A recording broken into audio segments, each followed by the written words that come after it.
There's been a really strong shift in the museum world. Technology is key. I am Shante St Clair Ingalls, Head of Collection Services at National Museum Scotland, and I'm one of the project partners for Museums in the Metaverse. We have 12.6 million object specimens in the collection here at National Museum Scotland, and a vast majority of those are here at the Collection Centre, where we hold, preserve, research and provide access to them as well. We have been investing in and looking at how we share our collections online for a long time. And our goal is to make them accessible to audiences for learning, for enjoyment purposes as well. Museums in the Metaverse project tries to make good on the promise of virtual museums.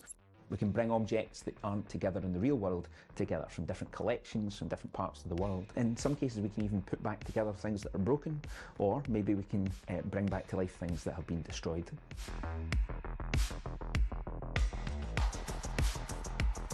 So this is a Arago photogrammetry rig, and what it allows us to do is take lots of photographs in a very short period of time. We're able to create a 3D model out of all of those images. Once the object is finished, we will then optimize it and prepare the object for being imported into a virtual reality environment. One of the objects that we've started on is this sand timer.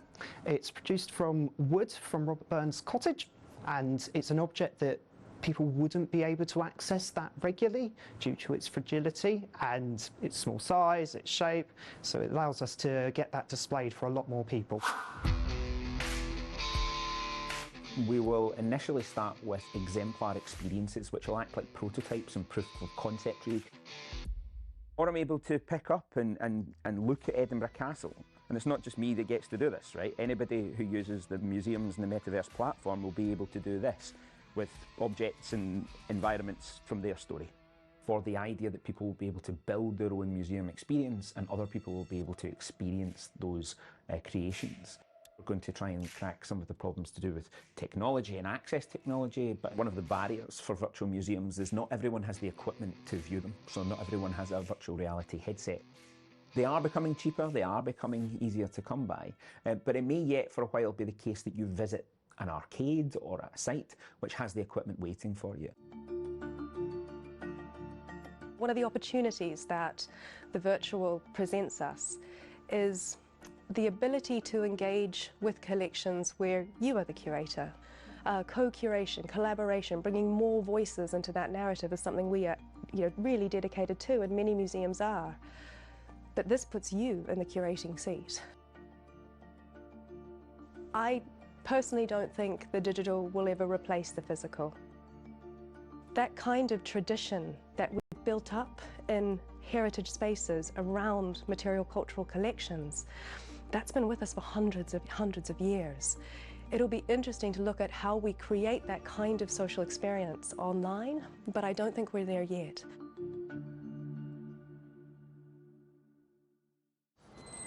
Earlier in the programme we looked at e-waste, but another big environmental pollutant is chemical dyes.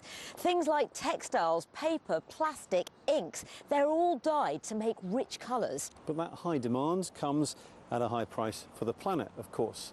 Well, Paul Carter has been to visit a company which is trying to find a natural solution to this man-made problem.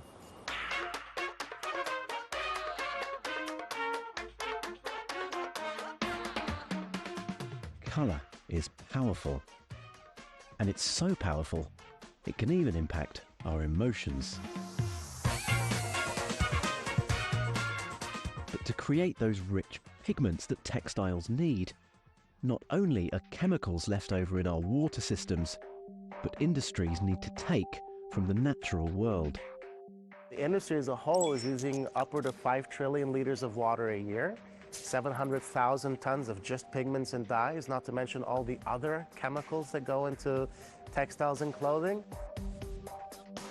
Colorifics have developed a new way of dyeing fabric, and it takes its inspiration from nature. So we start off by finding colors that are interesting in nature, and we then look in the DNA code for the message, make this color.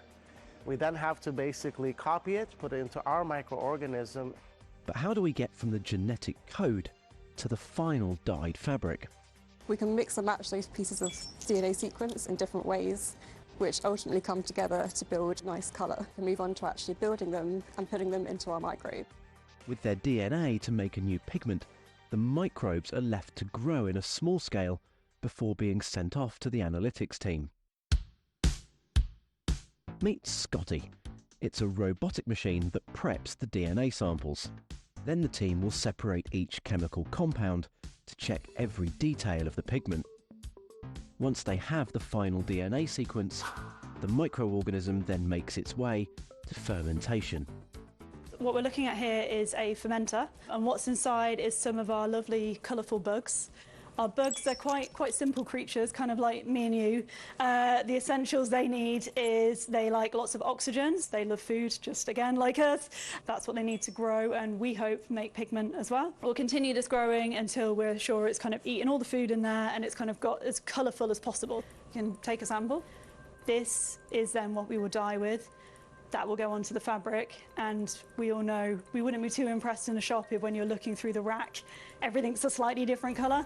It's really important that we ensure we get the same results every time. We measure out a specific volume depending on how much fabric we're using. Once the bugs have eaten all their food, it creates a lovely rich pigment which makes its way to the coloration experts, who put it in a special machine to dye it evenly. Over at the factory, everything is done on a much larger scale, where it's ready for a manufacturing level. Many times you'll find garments that per kilo of fabric, you use 1.2 kilos of chemical to get to that end product. Add a lot of chemicals, a lot of water, and you're bringing it to a high temperature, right? Making somewhat toxic soup. It's not good enough to just make it greener, and what we do reduces use of chemicals by 65%. Water use by 78% and emissions by 31%. So it makes a real difference to what is a very, very large volume industry. This problem is far too big for any one player, be it us, one brand, one manufacturer in the supply chain. It's a supply chain-wide problem. Our goal is to be on every type of material, working with every brand, because all these players need to do better, right? And pointing the finger, saying fast fashion is the problem or haute couture is the problem, doesn't really solve it in the end. It's about the whole supply chain, about how we make these products as a society, and our goal is to change that. That was Paul, and that's all we've got time for. Yeah, thanks for watching, and we'll see you soon. Bye.